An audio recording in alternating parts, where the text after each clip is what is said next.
This meeting to order, please. Would you please stand for the flag salute?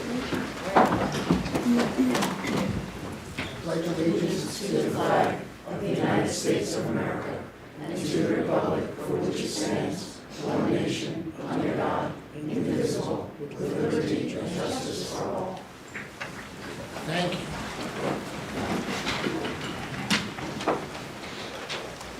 Public statement notice, Madam Secretary. Thank you, Mr. President, and good morning, Commissioners.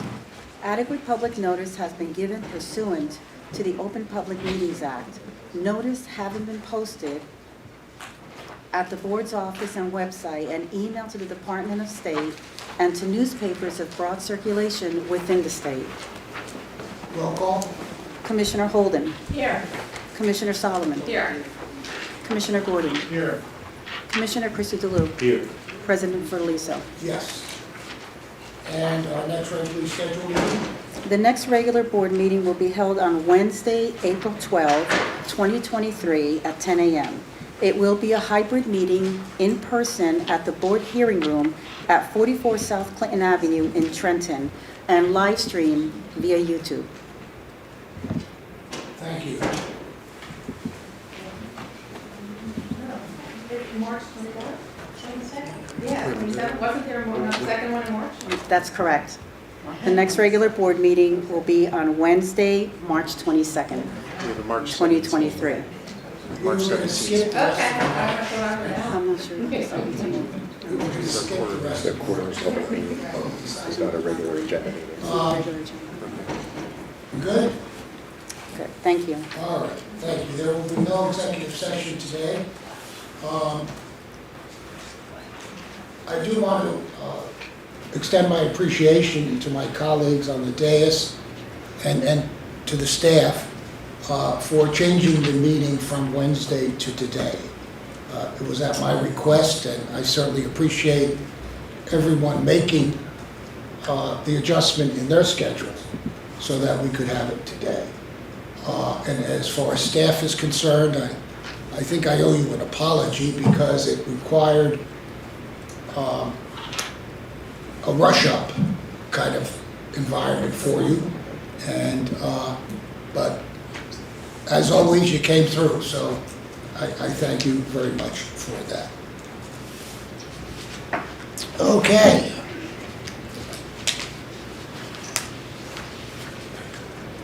We have consent agenda, Madam Secretary? Yes. I almost forgot. On consent agenda items 1A, 2A, and 6A. So moved. Second. Roll call? Commissioner Holden? Yes. Commissioner Solomon? Yes. Commissioner Gordon? Yes. Commissioner Christie DeLue? Yes. President Fertiliso? Yes. And then we have some more, do we not? That's correct. The minutes of May 18, 2022. So moved. Mr. President, I will need to recuse myself from that vote because I was not on the board at that time. Okay, thank you. Second. Roll call? Commissioner Holden? Yes. Commissioner Solomon? Yes. Commissioner Gordon? Yes. President Fertiliso? Yes, thank you. Any visitors, I welcome you, and our meetings are always open to the public, and if not, they are live. If you don't want to come here, they're live streamed, and so you can always follow exactly what we're doing. This also happens to be our last board meeting before the end of winter termination program. As you know, the winter termination program ends on March 15th. And we've been using social media to get the word out to the residents of New Jersey that it will expire on that date. So if any requirement on your part, ratepayers' part, to get in touch with your utility, please do so. Because after March 15th, they will go back to their regular schedule, notifying you and so on if your in arrears. So please, contact them.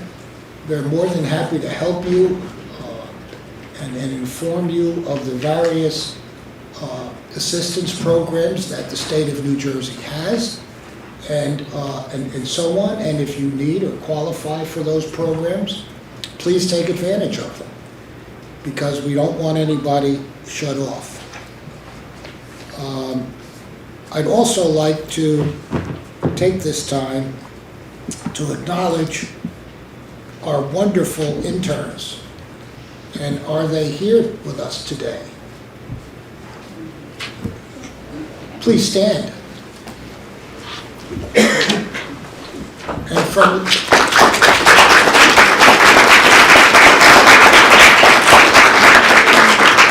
And from left to right, would you introduce yourself and tell us where you're from? Our left. You're right. I always get confused with that. Hi, my name is Emily Cruz. I'm from Hamilton, New Jersey. I'm a senior at the College of New Jersey, and I'm a communications major, and I'm currently the communications intern. It's nice to meet you. Wonderful. And I'm sorry, I didn't hear. What division are you interning? Communications. Communications. Well, welcome. Thank you. Next. Hi, I'm Filzara Dev and I'm in IT department. I am from New Jersey City University and I'm double major in national security and cyber security. And this is my second semester working here. And Wonderful. Welcome. I like it here so far. Well, we like having you so far. Sir. Hi, my name is Andy Guo. I'm also an IT intern here at NJBPU. I am a senior economics major at the College of New Jersey, and I wanted to thank you all for your applause. Hi, my name is Abigail Brown. I am a current second-year master's student studying public policy at the Rutgers Blaustein School, and I'm currently an Eagleton intern here, and I'm in the Department of Clean Energy. Good. Welcome. Sir. Hi, everyone. I'm Jamie Stuffy. I'm also an intern in the Division of Clean Energy, and I am a second-year Master in Public Affairs student at the Princeton School of Public and International Affairs, and I live down in Burlington City. Well, welcome to you also. We're certainly happy to have all of you. We have had so much, I guess I want to say good luck with our interns. They have all been outstanding, and I know that you're going to be outstanding, and I hope you have a wonderful experience here. And never be afraid. We're all a family here. Never be afraid to ask questions, because I'm still asking questions, and I've been here 140 years. So there's no shame in asking questions. So welcome, welcome, welcome, and we look forward to working with you during the course of this semester. Thank you.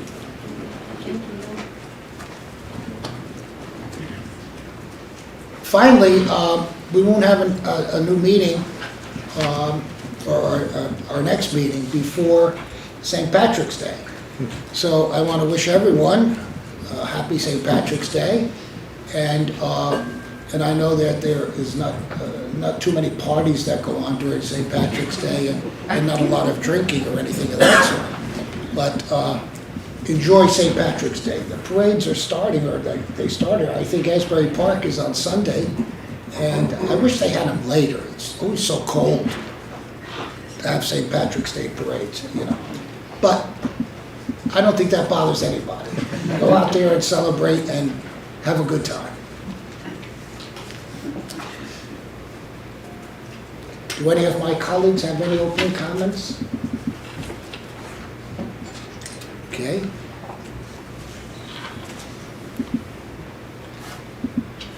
We did the consent agenda early because I almost forgot to think about it. So. Yes. Okay, audits. There are no items under audits to be considered today. That brings us to energy. Sir.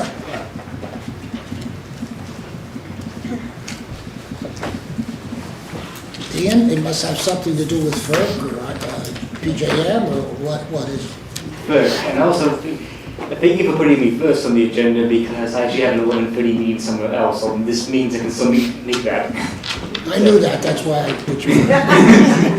Thank you. On February 10th, 2023, staff, on behalf of the board and Lake Council, jointly filed a motion for clarification at the Federal Energy Regulatory Commission, seeking to correct several misstatements of fact made by FERC in its January 11, 2023 order granting Transcontinental Gas Pipeline Company, LLC, or Transco, a certificate of public convenience and necessity for the Regional Energy Access Expansion, or REAE, project. The REAE project is a combination of greenfield pipelines, compressor stations, and upgrades to existing facilities, and is primarily designed to transport natural gas from Marcellus Shale production wells in Pennsylvania to gas distribution companies, or GDCs, in New Jersey. Staff estimates that the REAE project will cost New Jersey ratepayers approximately $86 million per year and significantly increase New Jersey greenhouse gas emissions.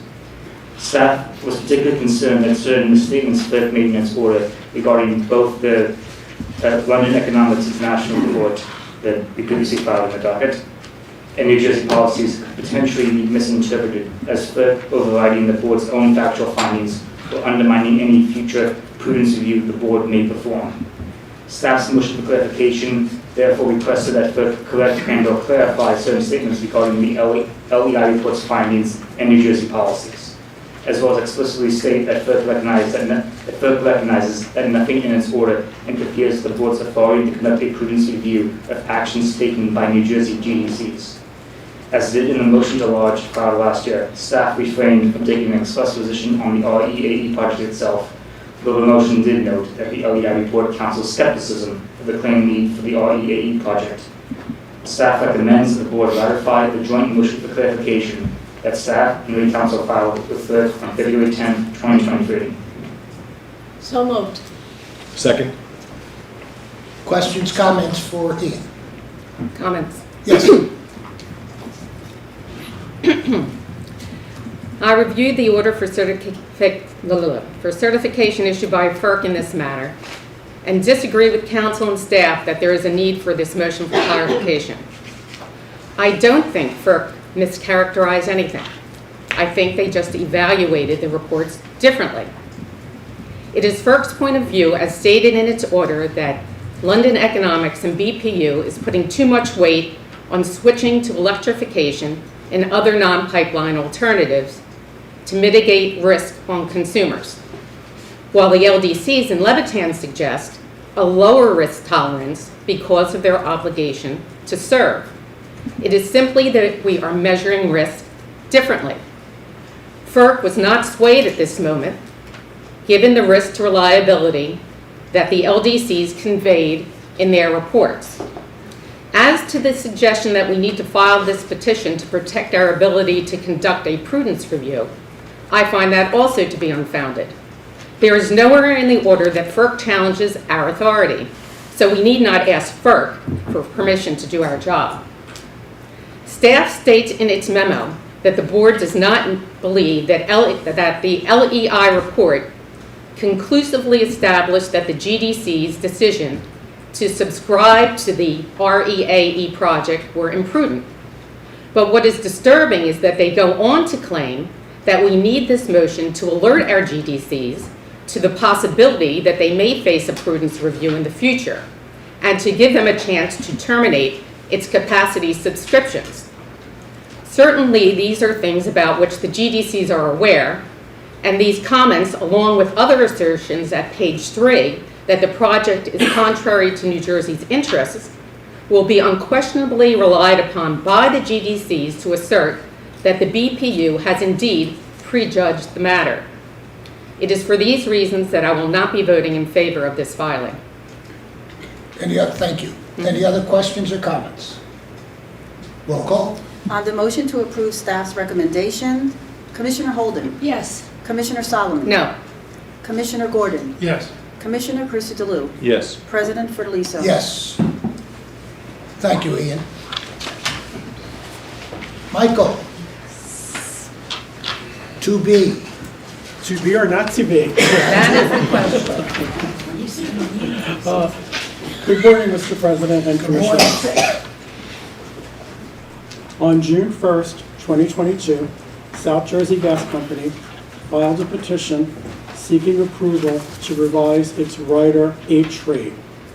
In the true-up petition, South Jersey Gas sought approval to reduce the per-therm rider rate, credit rate for the period October 1st, 2022 through September 30th, 2023, and reflected the actual information through April 30th, 2022, and projected information through September 30th, 2023.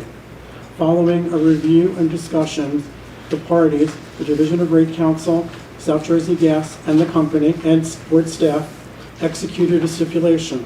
As a result of the stipulation, a typical residential heating customer using 100 therms of natural gas during the winter will experience a monthly increase of 44 cents or 0.3%. Staff recommends that the board issue an order approving the stipulation. Staff further recommends that the board direct South Jersey Gas to file tariffs consistent with its order prior to April 1st, 2023. So moved. Second. Questions, comments? Roll call. On the motion to approve staff's recommendation, Commissioner Holden, Yes. Commissioner Solomon, Yes. Commissioner Gordon, Yes. Commissioner Christodoulou, Yes. President Ferdelisa. Yes. 2C, also South Jersey Gas, Mike? Yes, another South Jersey matter. On July 29, 2022, South Jersey Gas Company filed a petition requesting approval to revise the rates associated with its Transportation Initiation Clause and two components of its Societal Benefits Charge, or SBC, the Remediation Adjustment Clause and the Clean Energy Program Clause. Through discovery, SJG provided updated information to include actual data through August 31st, 2022. Following a view of the petition, discovery, and updated data, the company, the Division of Rate Counsel, and board staff, collectively the parties, have executed a stipulation of settlement which agrees that the company's originally proposed rack rate should be implemented and that the CLEP and TIC rates should be implemented consistent with the update. As a result of the stipulation, a typical residential heating customer using 100 therms per month would experience an increase of 48 cents a month or 0.24%. Staff recommends that the board approve the tariff and rate changes proposed by South Jersey Gas and direct the company to file revised tariffs prior to March 31st, 2023 for service rendered on and after April 1st, 2023. So moved. Second. Questions, comments? Roll call. On the motion to approve staff's recommendation, Commissioner Holden, Yes. Commissioner Solomon, Yes. Commissioner Gordon, Yes. Commissioner Christodoulou, Yes. President Ferdelisa. Yes. Thank you, Michael. One more with the Borough of Butler. Oh, I'm sorry. Yes, you're right. On October 13th, 2022, the Borough of Butler Electric filed a petition and subsequent update to revise the return of excess collections credit rate component of its ZEC or ZEC recovery charge effective January 1st, 2023. On February 8th, 2023, the Rate Counsel submitted comments on the petition recommending that the board, among other things, deny Butler's request to increase its ZEC RC in excess of the 0.04 per kilowatt hour. Butler subsequently replied to Rate Counsel's comments. Staff recommends the following: that the board approve the tariff and rate changes approved by Butler, that the board deny Butler's request to handle future REC-CR adjustments through a 30-day compliance filing, and that the board direct Butler to file revised tariffs prior to March 15th, 2023 for service rendered on and after March 15th, 2023. So moved. Second. Questions, comments? Roll call. On the motion to approve staff's recommendations, Commissioner Holden, Yes. Commissioner Solomon, Yes. Commissioner Gordon, Yes. Commissioner Christodoulou, Yes. President Fidelis. Yes. Now, thank you, Michael. Thank you. I knew I'd get it right one of those times. Stacy, you're up. Good morning, Commissioners. On February 15th, Governor Murphy issued Executive Order 317, which directs the Board to immediately initiate a proceeding to formally engage with stakeholders concerning development of natural gas utility plans that reduce emissions from the natural gas sector to levels that are consistent with achieving the state's 50% reduction in greenhouse gas emissions below 2006 levels by 2030, as directed by Executive Order 274. Additionally, Executive Order 317 requires that within 18 months, the Board develop recommendations for how the natural gas industry can best meet these goals, considering cost and support for well-paying jobs, including union jobs, necessary to deliver these goals. Staff recommends that the Board direct staff to initiate a collaborative stakeholder process with all interested parties to investigate and provide the recommendations as required by Executive Order 317. So moved. Second. Questions, comments? Comments. Yes. I think it's vitally important that our GDCs and EDCs are given a prominent role in this process, including the selection of any experts or consultants that may be engaged to assist in this process. Both the gas and electric industry have been working on best practices to move to a low-carbon future, and we should not try to reinvent the wheel and should take advantage of these efforts. Additionally, as FERC indicated in the matter that we discussed earlier, how one measures risk is vitally important when talking about industries that have an obligation to serve. At our last NARUC meeting, much attention was given to the challenges of electric-gas coordination. We need only look to California to see what the future could hold if we do not move in a measured way in this transition.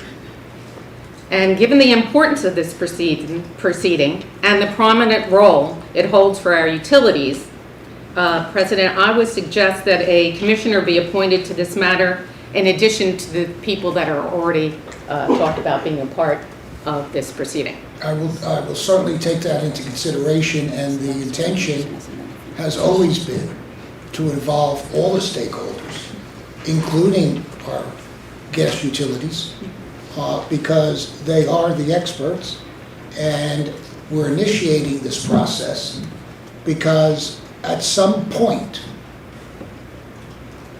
and that point can be down the road, way down the road, there's going to be changes. So we certainly don't want to, at the 11th hour, decide what we're going to do. So the whole point of this internal group getting together with stakeholder input, with utility input, is to plan and not do something in a knee-jerk way, because this is too important to the reliability and too important to the ratepayers, and we have to ensure the fact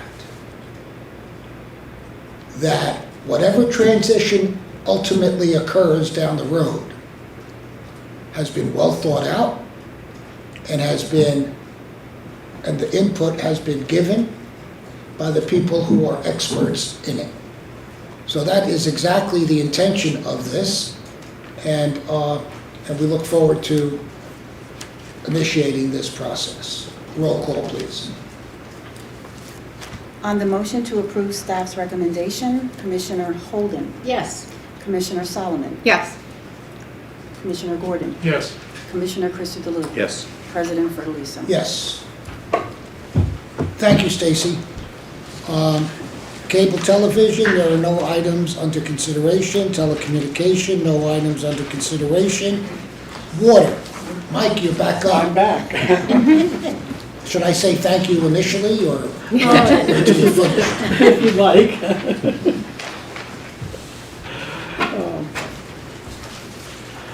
On December 23rd, 2022, Aqua New Jersey filed a petition seeking authorization to defer the cost to replace non-company side lead service lines as a regulatory asset into the company's next base rate filing.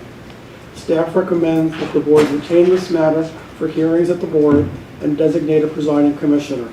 Staff further recommends that the board set a bar date of March 31st, 2023 for the filing of motions to intervene and/or participate and for admission pro hoc vice.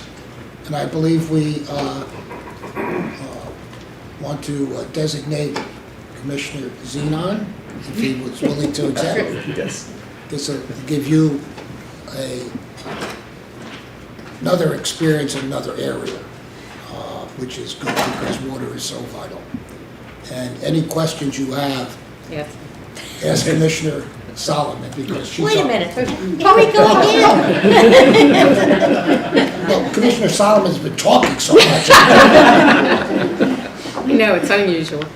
Ask Commissioner Holden, I'm sorry. How do you spell that? Yes. Commissioner Holden, because she would be more than happy to help. Thank you. Roll call. I'll move it. Oh, we didn't move it yet. All right. Second. Roll call now. On the motion to approve staff's recommendation, Commissioner Holden, Yes. Commissioner Solomon, Yes. Commissioner Gordon, Yes. Commissioner Chrissy DeLu, Yes. President Ferlisa. Yes. And there's one more, Michael. Yes. On March 2nd, Mr. President, please, I'm sorry to interrupt, but this is with American Water. I'll be recusing myself also from this vote. Okay. Thank you. On March 2nd, 2018, Environmental Disposal Corporation, which is owned by New Jersey American, filed a petition describing the impact of the Tax Cuts and Job Acts of 2017 on the company and included proposed tariffs reflecting a rate reduction resulting from the Tax Act. The company also proposed to defer this resulting liability as of January 1st, 2018, with interest at its short-term debt rate for the stub period of January 1st, 2018 through March 31st, 2018. The board subsequently adopted the company's proposed tariffs on an interim basis effective March 1st, 2018, subject to refund pending the outcome of this proceeding. The parties have executed a stipulation, and the parties are Wake Council, Environmental Disposal Corporation, and board staff have executed a stipulation resolving all remaining issues regarding EDC's 2017 Tax Cuts and Job Acts filing. Under the terms of the stipulation, residential customers are expected to receive a credit of approximately 81 cents per month. Staff recommends that the board adopt the stipulation. So moved. Second. Questions, comments? Roll call. On the motion to approve staff's recommendation, Commissioner Holden, Yes. Commissioner Solomon, Yes. Commissioner Gordon, Yes. President Ferlisa. Yes. Thank you, Michael. Thank you. Reliability and security, there are no items under consideration. Customer assistance, Julie, Good morning. it's good to see you. Thank you. Good morning, Mr. President, Commissioners. This matter concerns revisions to the most recently updated Utility Customer Bill of Rights dated April 6, 2022. Compliance reporting to the board by the utilities under Public Law 2021, Chapter 97, and notice of the availability of bill payment assistance under Public Law 2022, Chapter 4. On February 3, 1986, the board established the Utility Customer Bill of Rights, which sets forth in plain language the protections afforded to utility customers under the board's regulations. The board revisited those protections after Governor Murphy issued a series of executive orders and legislation to address the significant economic impact the COVID-19 pandemic has had on the residents of the state of New Jersey. The last such revision was approved by the board in April 2022. However, some of the protections reflected in the April order and accompanying Bill of Rights have expired. To ensure that the rights and responsibilities of utility customers and the utilities are clear, staff finds it necessary that the Bill of Rights be updated to reflect the current law and regulations as appropriate. As updated, staff believes the Bill of Rights is wholly consistent with existing board regulations and recommends approval by the board. However, to the extent there is ambiguity or a conflict exists, staff recommends that the board direct the utilities to comply with the current law or regulations. Additionally, staff recommends that the board order utilities under its jurisdiction, in this case, telecommunications companies also, to continue to comply with the notice requirements, specifically provide all current customers with a copy of the updated Bill of Rights in its next billing cycle. Current customers who receive a printed version of their bills shall be provided with the updated Bill of Rights and a printed format on a monthly basis. Current customers who receive their bills electronically shall be provided with the updated Bill of Rights electronically on a monthly basis. Regardless of which delivery method employed, all utilities shall, on a monthly basis, until 18 months after the termination of Executive Order 103, provide the updated Bill of Rights to customers in a form and manner that would maximize receipt by the customers. Provide all new customers with a copy of the updated Bill of Rights upon initiation of service. For municipalities served by a local or public utility where the primary language of 10% or more of the population is a language other than English, the updated Bill of Rights shall be translated into the other languages. Both the translated and English versions shall be provided to the customer on a monthly basis in a printed format if the customer currently receives bills in a printed format. For electronic billing customers, the monthly email shall include a link to the translated version and English version of the updated Bill of Rights for those customers. In addition to providing an updated Bill of Rights to the customer in an appropriate format and language, the Bill of Rights must also be prominently displayed on the utility's website if applicable.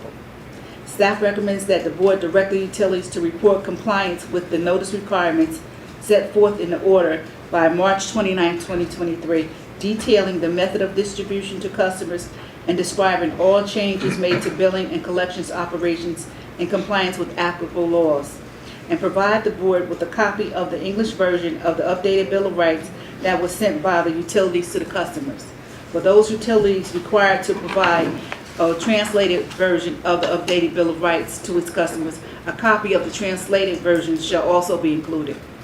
Further, staff recommends that the board order utilities under its jurisdiction to continue to provide information regarding bill payment assistance programs such as the Winter Termination Program, Universal Service Fund, Fresh Start, Low-Income Home Energy Assistance Program, Low-Income Household Water Assistance Program, and any other utility assistance programs administered by the state, and any communication the utilities have with a customer in connection with an overdue utility bill consistent with Public Law 2022, Chapter 4. So moved. Second. Questions, comments for Julie? Mr. President? Yes. If I could, not a question, Julie, but just a real recognition and appreciation for all you do. I think it's such an important thing to have a Bill of Rights like this, and it speaks to the entire industry in our state that really takes extra steps that other states don't take to make sure that people are protected during difficult times, either terrible weather or economic conditions. So congratulations for all you do, and please continue spreading the word. I think it's vitally important. Thank you very much. Thank you. Thank you, Julie. Roll call? On the motion to approve staff's recommendation, Commissioner Holden? Yes. Commissioner Solomon? Yes. Commissioner Gordon? Yes. Commissioner Christodoulou? Yes. President Ferdelisi? Yes. And that brings us to clean energy. Veronique. Hello, Veronique. Morning, Mr. President, Commissioners.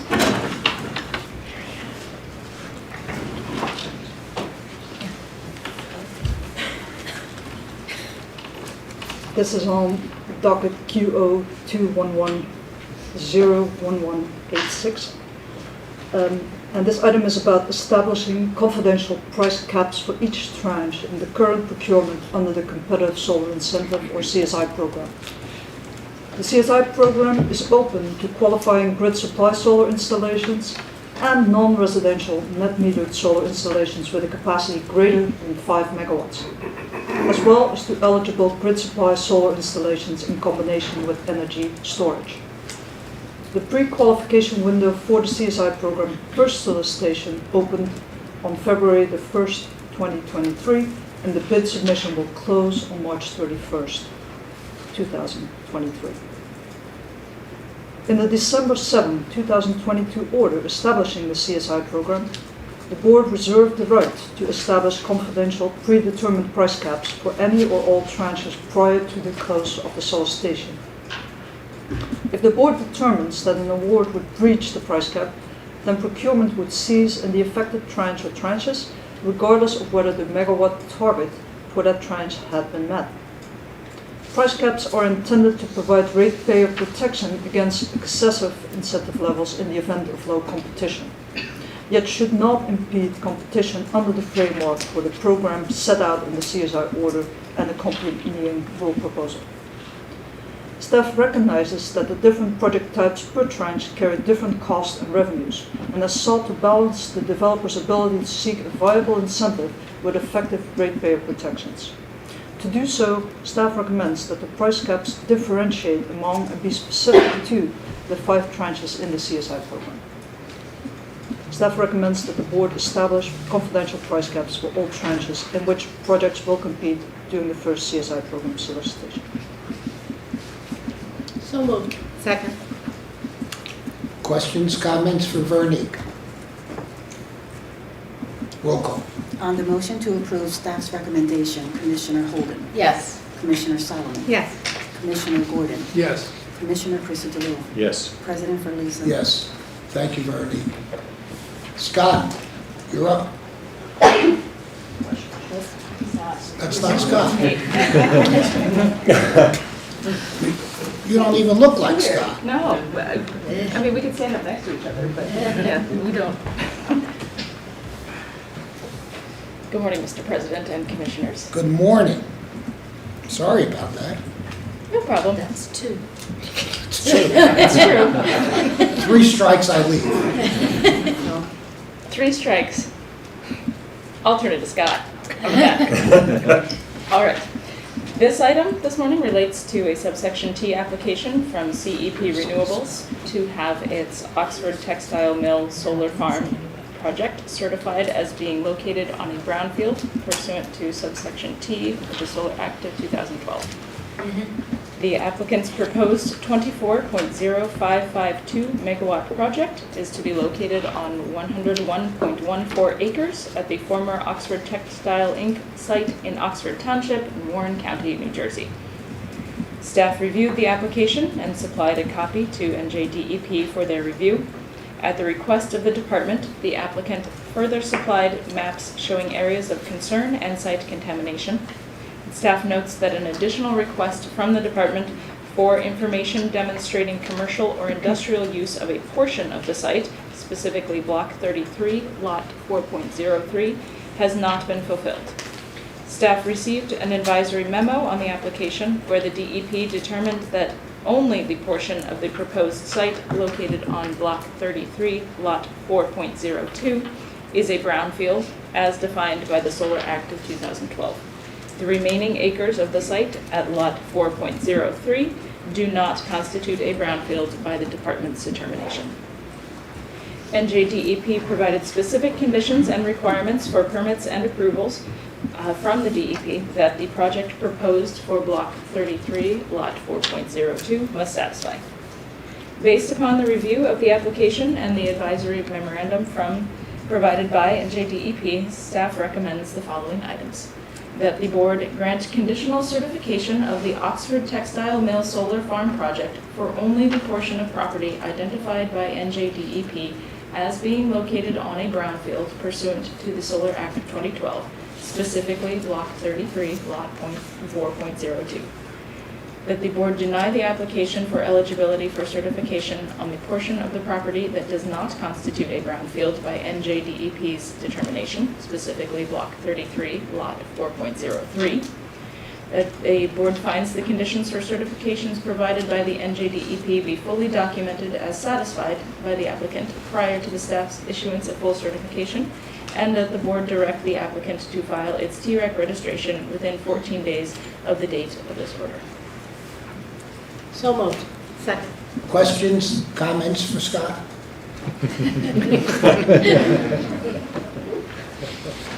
Roll call, please. On the motion to approve staff's recommendations, Commissioner Holden? Yes. Commissioner Solomon? Yes. Commissioner Gordon? Yes. Commissioner Christodoulou? Yes. President Federlisa? Yes, thank you, Diane. Scott's not even on the agenda. Where- Oh, yes, you are. Is that the real Scott? Today it is. You're up, pal. Thank you, sir. Sorry for any inconvenience or confusion in the I'm confused most of the time, don't worry.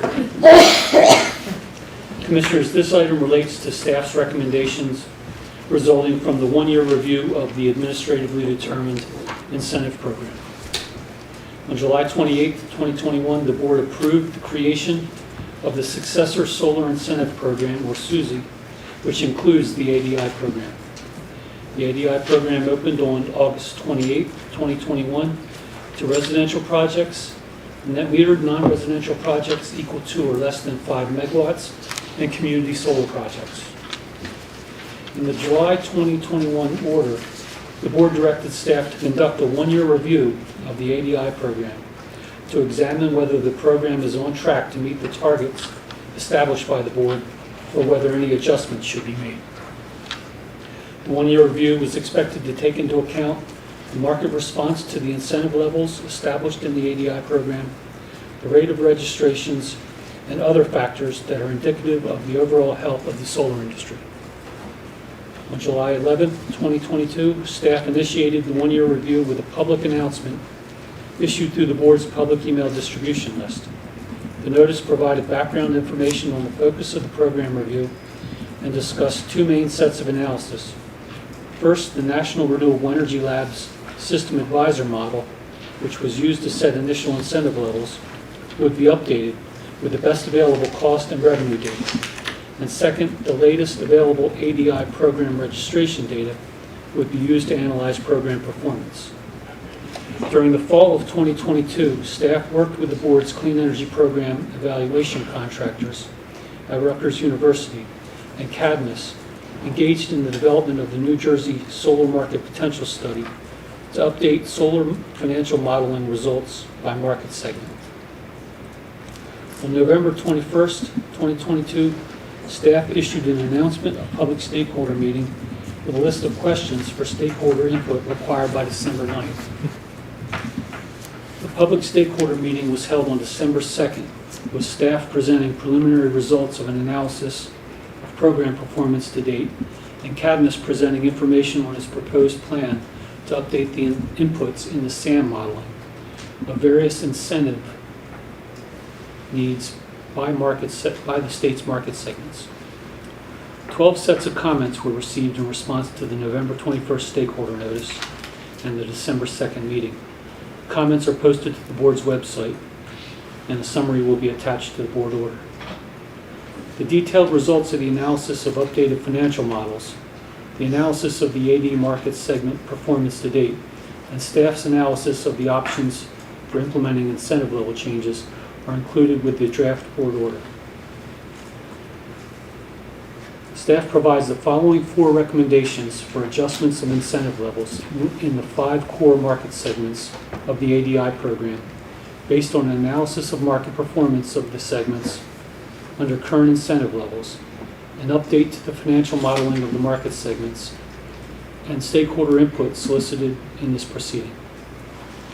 First, staff recommends a modest decrease in the net metered residential market segment from $90 per megawatt hour to $85 per megawatt hour for projects that register on or after the effective date of the board order. Second, staff recommends the board increase the incentive levels for the large and small net metered non-residential ground mount market segments by $5 per megawatt hour for registrations that have yet to obtain permission to operate from their local electric distribution company. Third, staff recommends the board increase the incentive levels for large and small net meter non-residential rooftop, carport, canopy, and floating solar market segments by $10 per megawatt hour for registrations that have yet to obtain permission to operate from their local EDC. Fourth and finally, staff recommends that the board direct staff to implement the incentive level changes in a manner that is least disruptive to the solar market and the efficient administration of the registration process by making a reduction in the incentive level for the residential market segment effective for registrations received on or after the effective date of the board order, and by making an increase in incentive levels for the 4 non-residential market segments effective for projects that have not received permission to operate from their EDC as of the effective date of the board order. So moved. Second. I view this as an initiative that will maintain the robust activity of our solar industry. And I think it's extremely important to do that. We saw one segment not doing as well as we would like, and therefore the increase in the incentive. We hope that this helps to maintain the level of activity for our solar industry. This board is committed and has always been committed, ever since I started here, to ensuring the fact that our solar industry remains robust, that our solar industry continues to grow, and we are breaking, frankly, a lot of records, particularly in the residential area and in some of the solar farms that have developed over the years. And we will be commemorating a milestone in the next couple of weeks. So as far as installations and the number of gigawatts and so on in solar.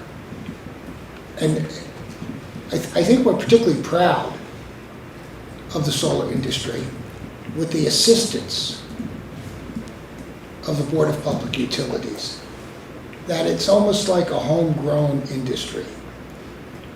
And I keep saying this, so forgive me for repeating myself, but in the early 2000s, we had 6 solar installations in the state of New Jersey.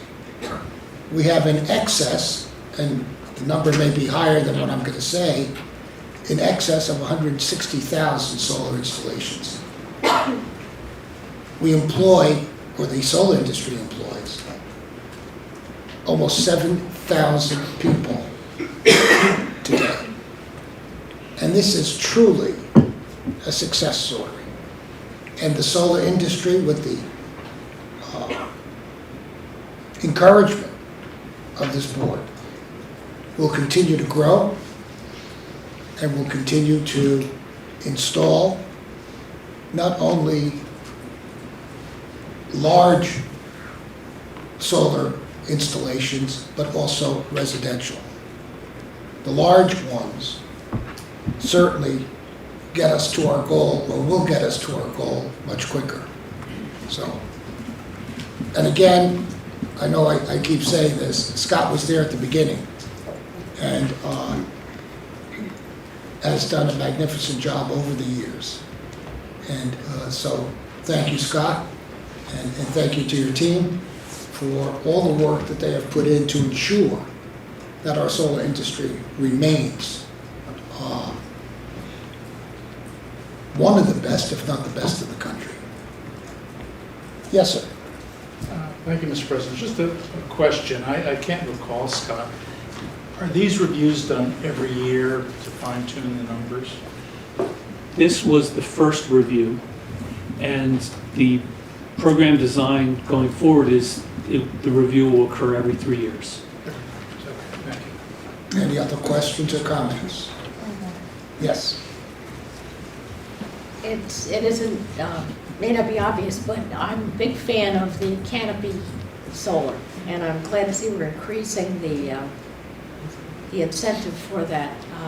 Think of all the parking lots we have in this state. Many of them go unused as malls are closing. But it's an opportunity. There are no trees around it, so it's obviously going to capture a great amount of photovoltaic energy. It also reduces the heat islanding of the blacktop in the summertime. And who wouldn't want to park under one of those canopies and get into a cooler car than having your hands burned on the steering wheel? So I just think there's so many benefits to that, and I'm just glad we're increasing the incentive, because there is that extra expense involved with that. Excellent point. Any other questions, comments? Roll call. On the motion to approve staff's recommendation, Commissioner Holden, Yes. Commissioner Solomon. Yes. Commissioner Gordon. Yes. Commissioner Christodoulou. Yes. President Fiordaliso. Yes. Mr. Hunter, thank you. Andrea, I think you're up next.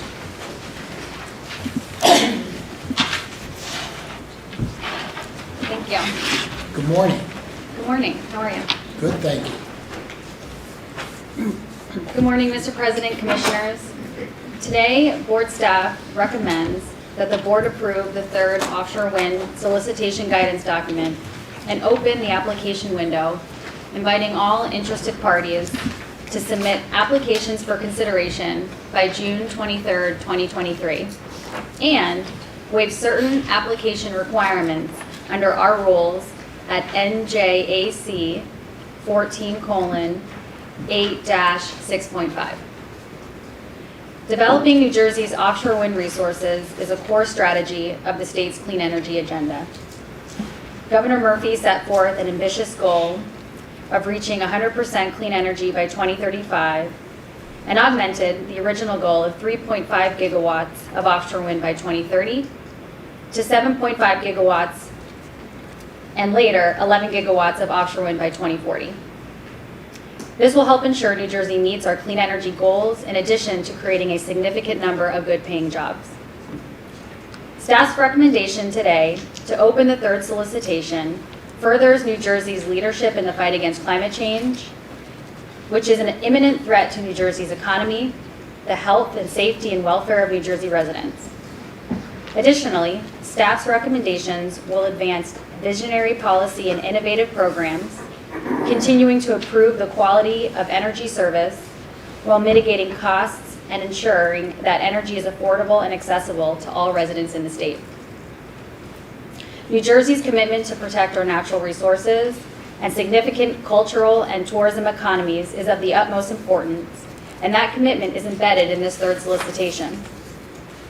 New Jersey enjoys a geographic location and ocean wind profile well suited to the development of a robust offshore wind program. The work of harnessing the ocean wind must be done through responsibly developed and sited wind farms. As seen in this third solicitation, New Jersey remains committed to ensuring that natural resources, including fish, marine mammals, birds, and other wildlife, are protected throughout the development and operation of current and future wind projects. This third solicitation will require any successful project to protect the natural resources that comprise a critical part of New Jersey's rich tapestry of biological diversity. On November 30th, 2022, a draft solicitation guidance document was released for public comment, and on December 13th, 2022, a public stakeholder meeting was held to receive comments on that draft. Written comments were accepted until January 13th, and comments received during the public meeting and the written comment period after were carefully reviewed by staff and board's consultant, Levitan and Associates. Appropriate revisions were made to the final solicitation guidance document.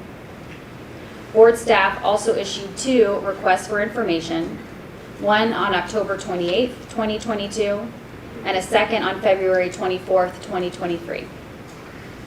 The goals of this solicitation are to procure approximately 1.2 gigawatts to 4 gigawatts of offshore wind in order to combat climate change and the threat of global climate change, promote economic development, protect New Jersey's environment and fisheries, encourage competition, and achieve these goals at the lowest reasonable cost and lowest risk to New Jersey ratepayers. Board staff is also recommending certain board rules be waived. Each application must meet the requirements set forth in board rules. However, the New Jersey Department of Environmental Protection requests that the board consider waiving the following specific requirements under NJAC 14:8-6.5 A11-14-2 at this time. So that an application does not need to include the following: a description of how applicants' activities will be coordinated with the New Jersey Department of Environmental Protection ecological baseline studies and indicate how each resource issue, if impacted, will be addressed. DEP requests and staff concurs that this provision of the board's rules be waived because the referenced ecological baseline studies, which were conducted in 2009, have not been updated since and are now outdated and thus not reflective of DEP's current efforts. Staff and DEP have closely coordinated to develop and include in this solicitation's guidance documents the state's most aggressive environmental and fisheries protection requirements in an offshore wind solicitation to date, utilizing recent research. To conclude, staff makes the following 3 recommendations. Staff recommends that the board open the application window beginning today, March 6, 2023, the effective date of today's board order, until 5 p.m. Eastern Time on June 23, 2023, to allow interested applicants sufficient time to prepare and submit their applications for board consideration. Second, staff also recommends that the board approve the use of the solicitation guidance document to inform applicants of the solicitation process and application requirements consistent with board rules. And finally, staff recommends the board waive the aforementioned rule relating to the ecological baseline studies. Thank you. So moved. Second. Questions, comments for Andrea? Mr. President? Yes. Just an observation, Mr. President. I think what we're seeing today is yet another very concrete piece of evidence of New Jersey's long-term commitment to offshore wind.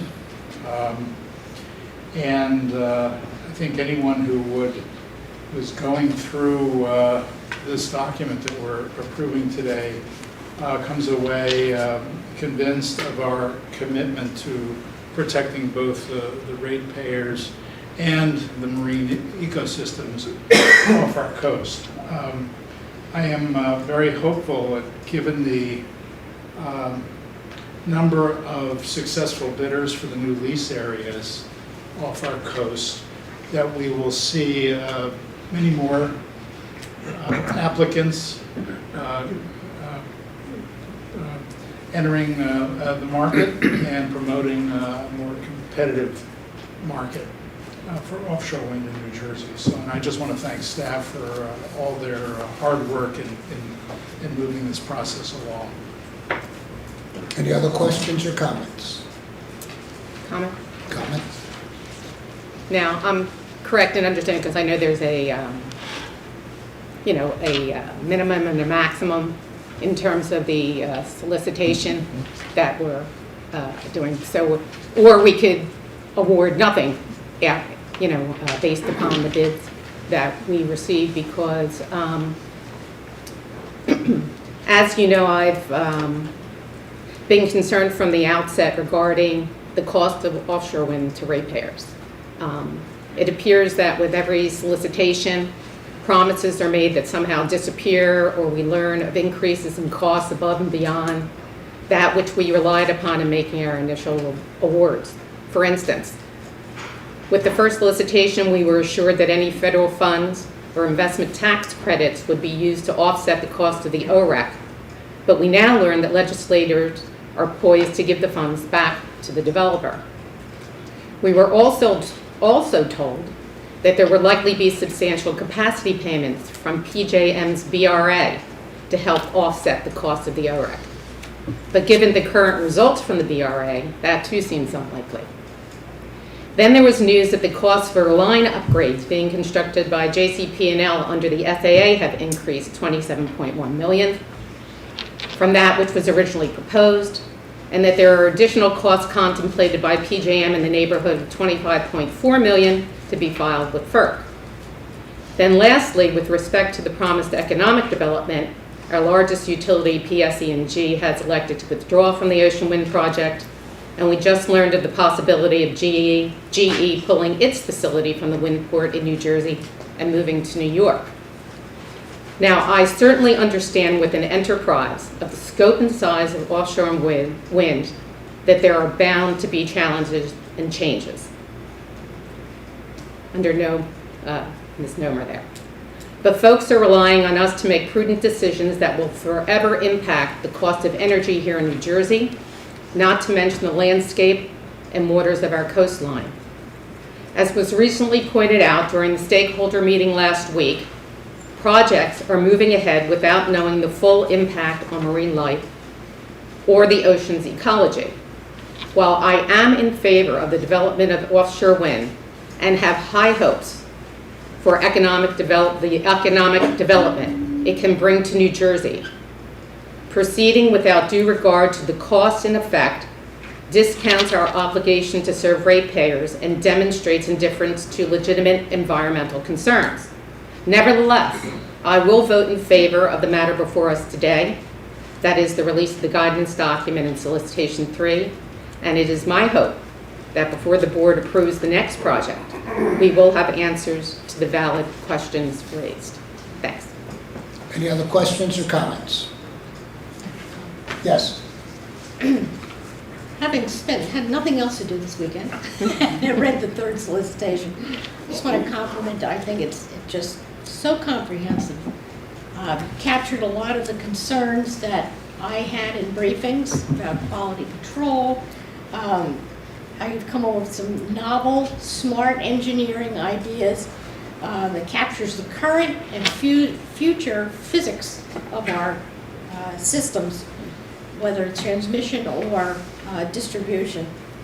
And the coordination and oversight between the BPU, DEP, the Bureau of Ocean Management, I think that really speaks volumes that we can all work together in the same sort of playground. There are certain things that are beyond our control.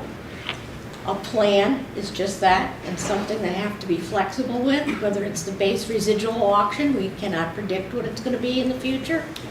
We can predict what it was going to be this year. Interest rates, where they're going. Are they going up? Are they going down?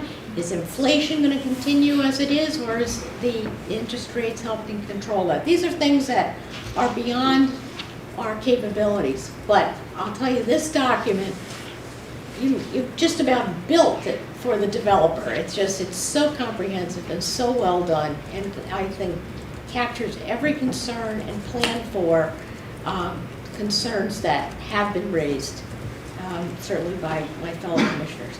So thank you very much for your work. I really appreciate it. I appreciate the continual monthly, if not bi-monthly, meetings on this and other things of the connection of transmission projects in the previous solicitation. So well done. Thank you. This is another exciting step forward in the development of offshore wind in the state of New Jersey. Another step forward in making New Jersey the supply chain for offshore wind along the eastern seaboard. Many of the arguments expressed today were expressed 17, 18 years ago when solar was being developed. And here we are, the cost of solar has greatly diminished. Where but a developer can develop a solar installation for half the cost of what it was back in 2007. That's what's going to happen with renewable energy in general. We should be and remain in the forefront of offshore development. as far as wind turbines are concerned. We work very closely and take very seriously the effect or lack thereof it may have on marine life. We've heard a lot in the past number of weeks and months of whales dying and washing ashore. They have done autopsies on these whales and have not come to any conclusive decision that it's caused by any activity in the ocean regarding wind turbines. The last whale was actually hit by a ship. We don't drive ships. So it's something, again, that we take very seriously. And in cooperation with DEP, we're going to ensure the fact that the commercial fishing industry is protected, that the marine wildlife is protected, and that it's going to be a boom economically for the state of New Jersey and job-wise. As far as public service pulling out of the deal, that was between public service and Ørsted. We had nothing to do with that. So it is something that there are forces out there who don't want us to do this. But we're going to do it. Because just like 17, 18, 20 years ago, the decision was made to do solar. And look where we're at today. Initially, is it going to cost more money? Yes. But the prices will continue to come down, just as they have in the solar industry. As far as the legislature is concerned, we have no control. No control over what the legislature does.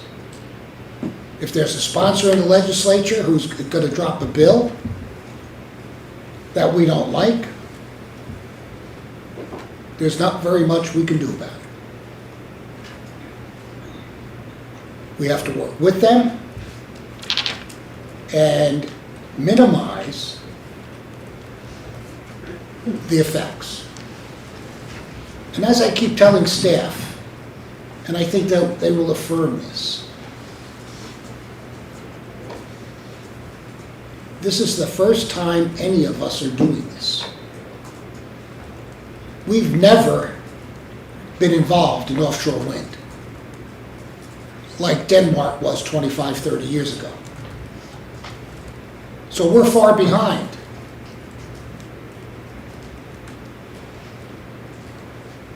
But we're catching up. And whenever you start something new, with all the research, with all the bright minds that we have working on this, and I'm not talking about consultants, I'm talking about staff, we're still going to hit potholes. It's inevitable. Our challenge is to ensure the fact that when we hit those potholes, our tires don't blow out, that we continue to move. Offshore wind and other types of renewables are the way for the future. And New Jersey, I'm proud to say, is leading the way. If there are no other comments, roll call. On the motion to approve staff's recommendations, Commissioner Holden? Yes. Commissioner Solomon? Yes. Commissioner Gordon? Yes. Commissioner Chrissy DeLuce? Yes. President Ferlisi? Yes. Thank you, Andrea. Thank you. Wonderful job. You and your team, Jim, excellent job. And all those folks who worked on offshore wind and this third solicitation. And I agree with Commissioner Holden. It was one of the best documents I've ever read. Before, there are no other items on the agenda. Before we adjourn, I do want to welcome back our Chief of Staff, who took a very long vacation. And we're happy you're feeling better, and we're happy to have you back. Thank you, it's good to be back. If there are no further comments or anybody, I'll entertain a motion to adjourn. So moved. Second. All those in favor, say aye. Aye. We're adjourned.